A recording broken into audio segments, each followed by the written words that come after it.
Bonjour, c'est une joie de pouvoir partager la parole de Dieu avec vous malgré les contraintes d'éloignement que nous vivons actuellement. La question sur laquelle nous allons nous pencher maintenant, c'est quelles sont les expériences spirituelles que nous devrions rechercher? En gros, qu'est-ce que nous devrions demander à Dieu en priorité? Je vous invite à prendre votre Bible et à l'ouvrir dans le livre d'Éphésiens, au chapitre 3, à partir du verset 14. Éphésiens, chapitre 3, à partir du verset 14. Et nous allons nous parcourir ce texte en nous posant trois questions. Pourquoi prier? Quoi demander exactement? Et comment demander? Alors, première question, pourquoi demander? Commençons par lire Éphésiens chapitre 3 et les versets 14 et 15. Donc, Éphésiens chapitre 3, versets 14 et 15. Je lis. C'est pourquoi je fléchis les genoux devant le Père, de qui toute famille dans les cieux et sur la terre tire son nom. C'est pourquoi je fléchis les genoux devant le Père, de qui toute famille dans les cieux et sur la terre tire son nom. Nous avons ici le début d'une deuxième prière de l'apôtre Paul dans la lettre qu'il adresse aux Éphésiens. Dans sa première prière, qui était au chapitre 1, versets 15 à 23, Paul demande à ce que les disciples de Jésus se rendent compte de la richesse spirituelle qu'ils possèdent dans leur union avec Jésus-Christ. Paul va ensuite expliquer au chapitre 2 en quoi consiste cette richesse. Nous étions morts à cause de nos fautes, séparés de Dieu par nos péchés, condamnés à subir sa colère, mais Dieu nous a fait grâce. C'est par la grâce que nous sommes sauvés, par le moyen de la foi. Et lorsque nous mettons notre foi en Jésus-Christ, Dieu efface nos péchés. Et nous sommes réconciliés avec Dieu. Il y a aussi une réconciliation entre les hommes, une nouvelle humanité réconciliée en Jésus-Christ qui est l'Église. Et c'est pourquoi Paul prie maintenant pour eux. Il dit, puisque Dieu nous offre cette grâce merveilleuse, je prie pour vous. Alors, qu'est-ce que Dieu peut faire pour nous? On a déjà ici, dans les deux premiers mots de cette prière, la vérité centrale de ce texte. Dieu nous invite à demander plus parce que nous avons déjà tout en Jésus. Paul ne dit pas, d'accord, même si Dieu vous a donné déjà beaucoup quand vous avez cru en Jésus, alors je me permets de demander un peu plus pour vous. Non, il dit, parce que vous avez tout reçu en Christ, alors je demande à Dieu que vous puissiez profiter de ces choses. Je demande à Dieu que vous profitiez de tout ce que vous avez acquis en Christ. En fait, on doit d'abord réaliser ce que nous avons obtenu en Christ et ensuite profiter de ce que nous avons en lui. Dieu nous invite à prier, à demander parce que nous avons déjà tout. Pour vous donner une image, c'est comme si à partir du moment où nous faisons confiance à Dieu, nous décidons de le suivre comme notre Sauveur et notre Seigneur, Dieu versait sur notre compte une fortune spirituelle. Et maintenant, Paul dit, je prie pour que vous utilisiez cette richesse dans votre vie de tous les jours. Arrêtez de vivre comme des pauvres sur le plan spirituel, passez plus souvent au guichet pour faire des retraits. Profitez davantage de ce que Dieu vous donne en Christ. J'ai lu cette semaine l'histoire d'un Anglais, un homme très riche et un peu excentrique, et qui passait ses journées à s'habiller comme un mendiant et qui allait faire du porte-à-porte pour vendre du savon. Et à la fin de la journée, il rentrait dans son manoir à bord de sa limousine conduit par son chauffeur. Et bien souvent, on se comporte aussi un peu comme des chrétiens schizophrènes. On vit comme des pauvres sur le plan spirituel, alors que Dieu nous a bénis de toutes les bénédictions spirituelles qui sont dans les lieux célestes. C'est ce que Paul dit au chapitre 1, verset 3 d'Éphésiens. Pourquoi prier? Parce que nous sommes dépendants de Dieu. Dieu, le Père, est la source de toute vie. Il dit ici toutes les familles dans les cieux et sur la terre, c'est-à-dire tout ce qui vit, tire son nom de Dieu le Père, c'est-à-dire tire de lui son existence, son souffle de vie, de Dieu le Père. Il est la source de toute vie. Et c'est grâce à Dieu le Père que nous sommes en train de respirer en ce moment même. Et c'est par Dieu le Fils, devenu homme dans la personne de Jésus, que nous pouvons avoir accès à Dieu le Père. Comme Paul, qui se met à genoux devant Dieu le Père, demandons les choses avec intensité, aussi avec humilité devant la majesté de Dieu, reconnaissant que tout dépend de lui et que nous avons besoin de lui et que nous avons déjà tout en Christ. Un chrétien a dit: ce qu'un homme est à genoux devant Dieu, c'est ce qu'il est réellement et rien d'autre. Alors pourquoi demander? Bien parce que nous en avons besoin, tout simplement.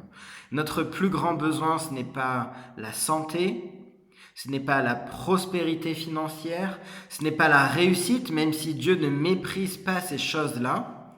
Ce dont nous avons vraiment besoin, c'est de saisir et de profiter des richesses spirituelles qui sont accessibles dans la foi en Jésus. Demandons plus parce que nous avons déjà tout en Jésus. Ce qui nous amène à notre deuxième question, mais quoi demander exactement? Et c'est ce que Paul va nous montrer dans les versets 16 à 19 que nous allons lire maintenant.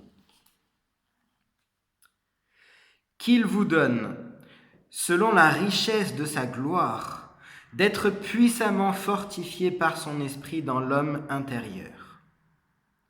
Que le Christ habite dans vos cœurs par la foi. Que vous soyez enracinés et fondés dans l'amour, pour être capables de comprendre avec tous les saints quelle est la largeur, la longueur et la profondeur et la hauteur, et de connaître l'amour du Christ qui surpasse toute connaissance, en sorte que vous soyez remplis jusqu'à toute la plénitude de Dieu. En résumé, Paul nous invite à prier pour la maturité spirituelle. Paul fait 4 demandes à Dieu: être fortifié dans notre être intérieur, que Christ habite dans notre cœur, mieux comprendre l'amour de Christ et être rempli de Dieu. La première demande: être puissamment fortifié par son esprit dans l'homme intérieur. Alors on se soucie beaucoup de notre être extérieur, de notre apparence, de notre physique, de notre santé, de notre âge. Mais pour Dieu, ce qui compte avant tout, c'est notre être intérieur. C'est vrai, Paul se souciait de la santé des croyants. D'ailleurs, Dieu l'a utilisé à de nombreuses reprises pour guérir beaucoup de monde. Paul se souciait aussi du bien-être des croyants les plus pauvres. Il a organisé des collectes en leur faveur. Mais l'apôtre savait que notre être extérieur est voué à la mort. Et la priorité, c'est l'être intérieur. Et le véritable problème de l'humanité, ce ne sont pas les virus, ce n'est pas la pauvreté, ce n'est pas le dérèglement climatique, mais c'est un problème dans notre être intérieur. Notre cœur est malade, notre cœur est pauvre, notre cœur est déréglé et insensible aux choses de Dieu. Et l'homme lui-même ne peut rien faire pour résoudre ce problème. Il n'y a que Dieu qui peut atteindre et guérir notre être intérieur. Il n'y a que Dieu qui peut fortifier notre être intérieur. Vous savez, on peut être jeune, beau et riche, et tellement mal dans son être intérieur qu'on peut en venir à se suicider comme beaucoup de stars dans le monde de la musique par exemple. Et à l'inverse, on peut être très âgé, frappé durement par la maladie et en même temps être rempli de paix, de joie et d'espérance parce qu'on sait que quiconque croit en Jésus a la vie éternelle même s'il meurt. La force spirituelle intérieure est accessible à tous les disciples de Jésus. Et si tu te nourris régulièrement de la parole de Dieu, et si tu la mets en pratique, si tu y obéis concrètement dans ta vie, si tu te laisses conduire par l'Esprit de Dieu, alors tu seras fortifié dans ton être intérieur par l'action puissante de Dieu. En fait, c'est comme si nous exercions de plus en plus nos muscles spirituels. Plus nous exerçons nos muscles spirituels, moins nous sommes soumis à la faiblesse du péché. Plus nous nous approchons de Dieu et plus nous sommes éloignés du péché. La deuxième demande pour la maturité spirituelle, que Christ habite dans vos cœurs par la foi. Jésus-Christ, par son esprit, vient habiter dans nos cœurs quand on met notre foi en lui. Alors pourquoi est-ce que Paul fait cette demande pour ceux en qui Christ est déjà présent dans le cœur? Pourquoi demander ça pour nous ou pour nos frères et sœurs de l'Église si Christ est déjà en nous? En fait, ici, le verbe habiter signifie littéralement être chez soi, être bien installé comme un membre de la famille. Ça traduirait un peu l'expression anglaise « home sweet home », être vraiment bien à l'aise et bien installé dans le cœur. Et c'est ce que Paul demande à Dieu pour les croyants, c'est que Christ soit pleinement installé dans toutes les pièces de notre cœur. En fait, Paul ici ne parle pas de la présence de Christ, il parle de la qualité de cette présence. Il parle ici d'une installation plus complète de Christ dans notre cœur. Pour vous donner une autre image, quand on se convertit à Christ, c'est comme si on emménageait dans un nouvel appartement, une nouvelle maison. Mais ensuite, on doit laisser Jésus aménager les pièces à son goût. Ce n'est plus nous qui faisons la déco de notre vie, c'est lui. En fait, Paul demande que Christ occupe et organise progressivement toutes les pièces de notre cœur à son goût. Qu'il s'installe comme chez lui, home sweet home, que Christ habite dans nos cœurs par la foi. La troisième demande, que vous soyez enracinés et fondés dans l'amour, dans le but de connaître l'amour du Christ.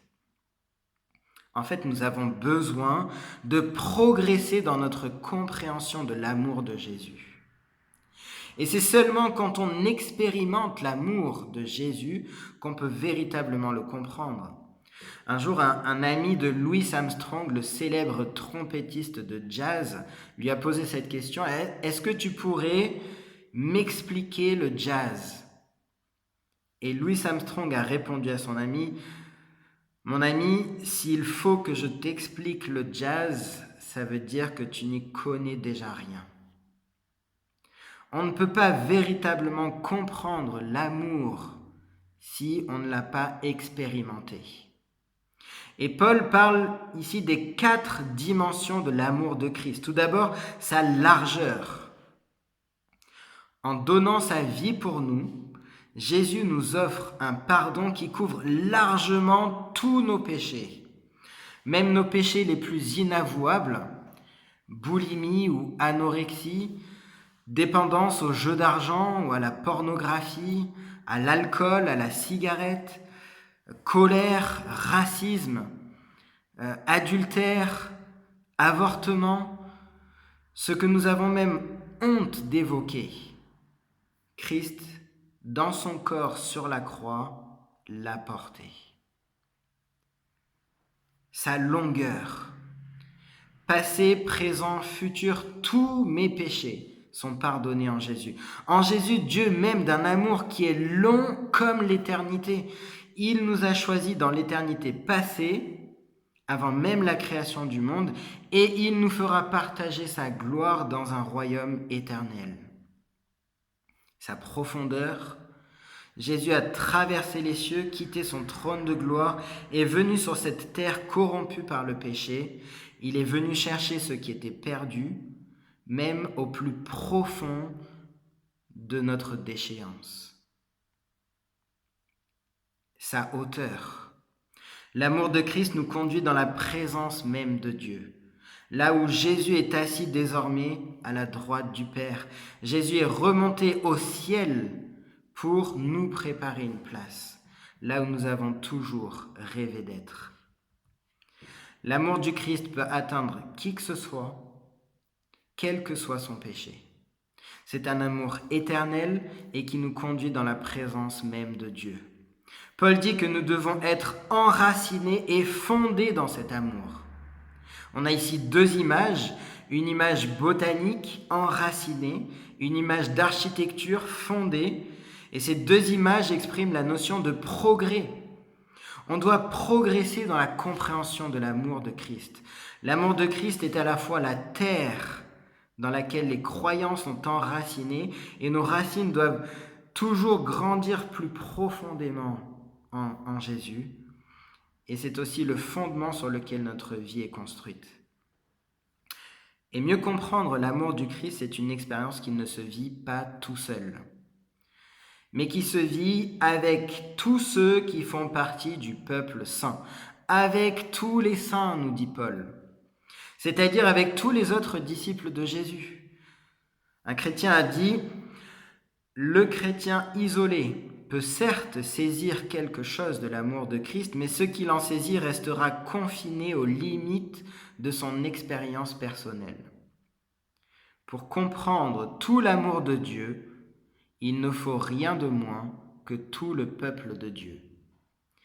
Et c'est notre Église locale qui nous permet de faire l'expérience de l'amour de Christ. Par l'adoration ensemble, par la communion fraternelle, par l'oreille attentive d'un frère ou d'une sœur, par une parole dite à propos, par un service rendu, c'est Christ qui nous aime. Et l'amour de Christ se vit au rythme de nos relations les uns avec les autres. C'est dans le cadre de l'Église locale que l'on apprend à mieux comprendre, quand on le vit de façon concrète, les dimensions de l'amour de Christ.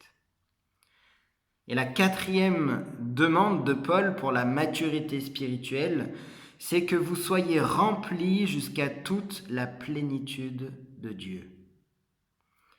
Être rempli de Dieu, ça ne veut pas dire devenir soi-même un petit Dieu, c'est être totalement maîtrisé et contrôlé par Dieu.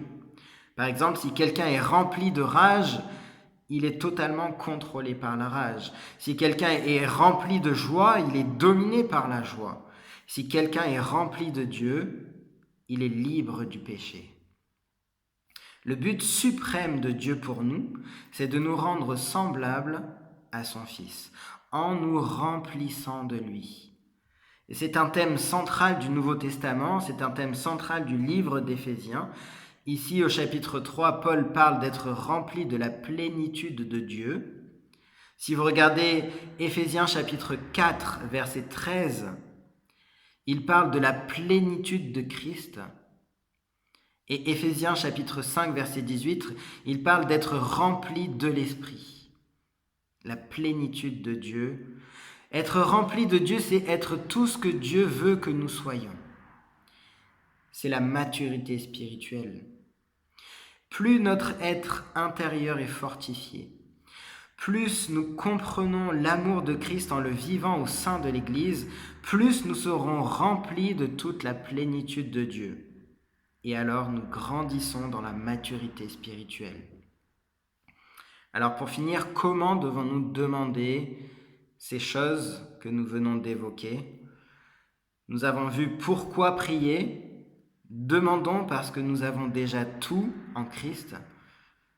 Que demander? Demander la maturité spirituelle en faisant ces 4 demandes. Et maintenant, comment demander ces choses? C'est ce que Paul nous montre dans les versets 20 et 21. Or, à celui qui, par la puissance qui agit en nous, peut faire infiniment au-delà de tout ce que nous demandons ou pensons. À lui la gloire dans l'Église et en Christ Jésus, dans toutes les générations, au siècle des siècles. Amen. Comment demander ? Eh bien, demandons en nous attendant à plus que ce que nous avons demandé. Parce que ce que Paul nous dit là, ce que la parole de Dieu nous dit, c'est que Dieu n'est pas limité par nos faibles prières. Et là, c'est un des versets les plus motivants de toute la Bible sur la prière. Il nous dit, comme un papa, Dieu a envie de répondre aux demandes de ses enfants et même de leur donner encore plus selon la mesure de ses richesses. Et les richesses de Dieu, elles sont illimitées. En fait, on ne peut même pas imaginer ce que Dieu a prévu pour nous. Dieu peut faire. Dieu peut faire infiniment au-delà de ce que nous demandons. Et Dieu peut faire infiniment au-delà de tout ce que nous demandons et même pensons.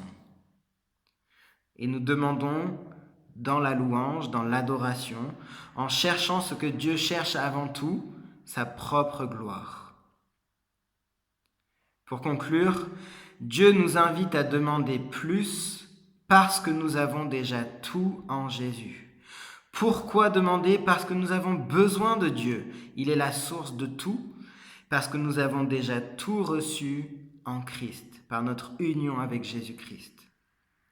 Quoi demander exactement ? Prier en priorité pour la maturité. Prier en priorité pour la maturité spirituelle, que notre être intérieur soit fortifié, que Christ habite dans notre cœur, que nous comprenions mieux l'amour du Christ, que nous soyons remplis de Dieu. Et comment demander ? Eh bien, demandons en nous attendant à plus que ce que nous demandons. Demandons en recherchant la gloire de Dieu. Et je vous invite à prier pour terminer. Dieu notre Père, merci pour cette prière de l'apôtre Paul qui nous aide à mieux comprendre pourquoi et comment nous devons prier. Notre Père, nous nous inclinons devant toi, toi qui donnes à tous la vie, le souffle, le mouvement et l'être.